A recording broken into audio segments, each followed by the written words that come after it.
Hi everyone, I'm Shwasizato and welcome you to my new YouTube channel. Today we are going to talk about exposure, highlights and shadows. So, many beginners tends to do this mistake, and I as a beginner also did this, is while after I take a picture, when I import it in Lightroom, Photoshop or any other editing software, if the picture was underexposed, my basic concept was to bring up the exposure to the extreme level so that to brighten up the picture. And I didn't knew much about shadows or highlights, how could they have affected my picture, so I just used to keep them as it they was. And I always used to play with exposure and contrast and like that. I even didn't touch blacks and whites because I don't know, maybe I didn't knew the concept of that. So and I hope that people who are just starting with photo editing, they might do the same mistake. I mean, there could be, right? So I decided to go on this topic. So the main difference between exposure, shadows and highlights of a picture, it's very little, but they are all connected to the lights, of course, right? So the exposure, what it does is that the exposure, when we increase the exposure, what it does is it just increases the total brightness level of the picture, right? In some softwares, the brightness level is often given by exposure, or in some apps like Snapseed, there is no exposure. There is option called brightness. It's the same as exposure. On increasing the exposure, what it will do is it will take the entire light level and increase that up. While highlights and shadows, they may seem to do the same thing, but they are not actually. What highlights do is it's bring up the details in the bright part of the image, while shadows do is it brings up the details in the dark part of the image. And by controlling highlights and shadows in a proper way, you can do really cool things with your picture. So let's hop into Lightroom and let me show you how it works. So I am having this luminosity palette in Lightroom. So this palette ranges from 100% black to 100% white. This dark region denotes the shadow region of your picture, and this white region denotes the highlight region of your picture. And consider this particular part to be the image which you will be editing. Now let me show you how the exposure, shadows and highlights going to affect them.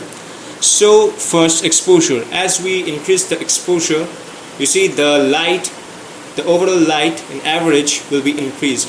And if we take the exposure to the extreme level, the only region which remains black is the 100% black regions, because they will not be affected by light. They don't have any light in those regions.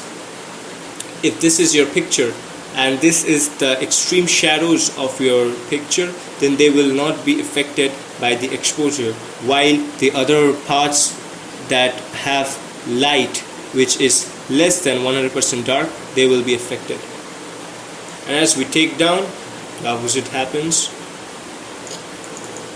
Now talking about highlights, you remember what I said, right? That highlights brings the detail in the extreme light region of your picture. And if we take the highlights, if we increase the highlights to the extreme level, you see only the white region it's staying white basically, and the gray region which was just before 100% white is being affected. And these regions don't have that amount of highlights in them, so they will not be affected by highlights that much. And if we increase the highlights, we will get the detail that was hidden in the extreme light part of your image. Now talking about shadows, what happens is, let me take down the shadows to extreme -100.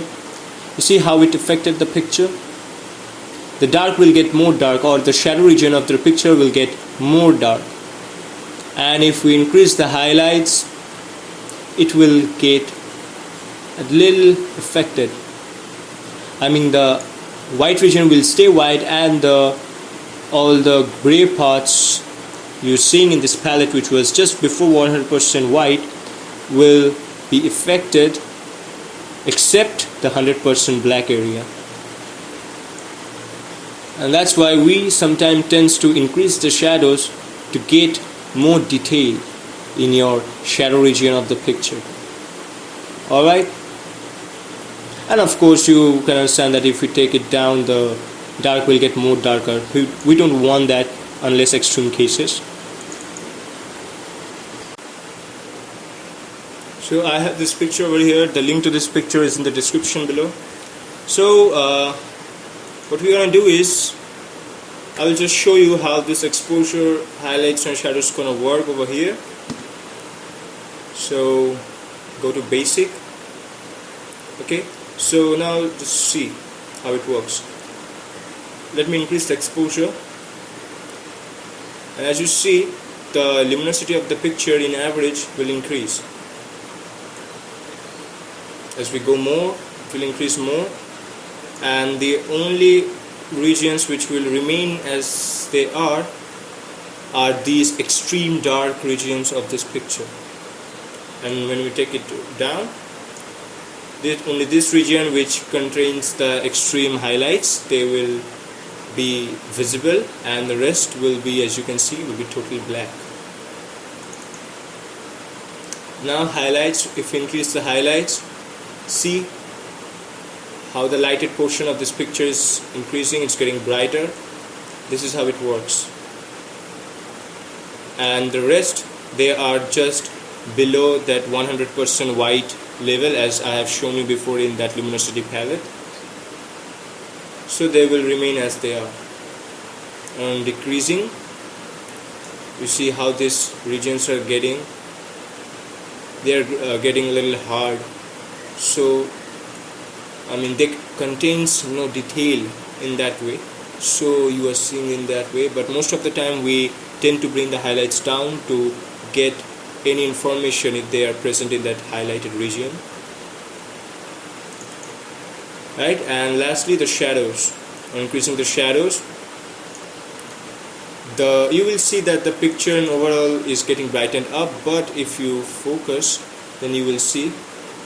Okay, let me just adjust this properly so you can understand. Yeah, see, at this white region and this dark region, and if I increase the shadows, see how this shadowed region over here is getting more lights. These are actually not lights, these are actually the shadows are getting brighter. By doing this, you can often get the information that are hidden in extreme shadow areas of your picture.